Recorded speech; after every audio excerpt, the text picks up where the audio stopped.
Nu varer det ikke længe, før træet bliver tændt. Glæder jer? Jeg kan ikke rigtig høre, jeg glæder jer til, at julemanden skal tænde juletræet. Det gør jeg også. Jeg har selv været med ude og fælde det smukke træ for en uge siden, langt inde i Gribs skov. Der har det stået i 60 år i den mørke skov, rundt om den med frisk luft og fuglesang. Nu har det taget den lange rejse helt ind til hjertet af København. Det er skønt, at vi kan byde 24 meters ren natur velkommen i hjertet af vores dejlige København. Juletræet her på Københavns Rådhusplads er en ægte gammeldags juletradition. I år er det gang nummer 100, at vi skal tænde juletræet på Københavns Rådhusplads. Det er pyntet med 100 julehjerter og 800 energivenlige lyspærer. Juletræet skal stå og lyse op i hele december måned, den mørkeste måned på hele året. Når vi tager på arbejde, i skole eller i børnehave, ja, så er solen ikke stået op endnu.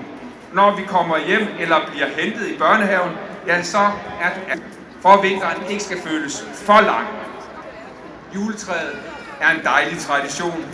Det samme er vores tradition for at samle ind til børnenes kontor på Rådhuspladsen.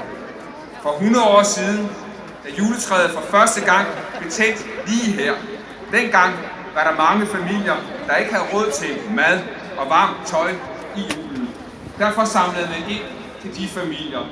I dag har vi ikke samme fattigdom, men der er stadig familier, som hverken har råd til juleand eller julegaver. De familier kan vi hjælpe hos børnenes kontor, for de samler nemlig ind til dem, der ikke har råd til en ordentlig jul. Her ved siden af juletræet står en gigantisk glaskiste. Her kan I lægge mønter og sedler i hele december måned. På den måde kan I hjælpe andre børn til at få en god jul. Sådan har det været i mange år, og sådan er det igen i år. For julen handler på mange måder om præcis at gøre det samme som sidste år. Og ligesom sidste år og mange år før, skal vi nu have... Lad mig lige høre, synes I, at vi skal have tændt juletræet her på Rådhuspladsen nu? Godt. I år, som sagt, er det helt særligt, fordi vi fejrer juletræers 100 års jubilæum. Derfor er jeg helt utrolig glad for, at vi har fået en helt særlig person til at hjælpe os med at tænde træet i år, nemlig en vaskeægte prinsesse.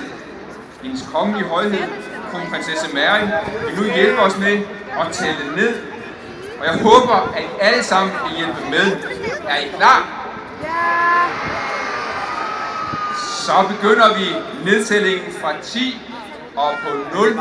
Der hjælper julemanden, som er på vej op, som ikke er kommet op. Han er næsten kommet helt op på toppen. Så hjælper vi også ham med at sætte fut i juletræet, altså på den gode måde, nemlig med at fortælle alle de mange pærer, de 800 pærer. Er I klar? 8, 9, 10, 8, 6. Vi starter lige forfra. 9, 10, 8, 7, 6, 5, 4, 3, 2, 1, 0.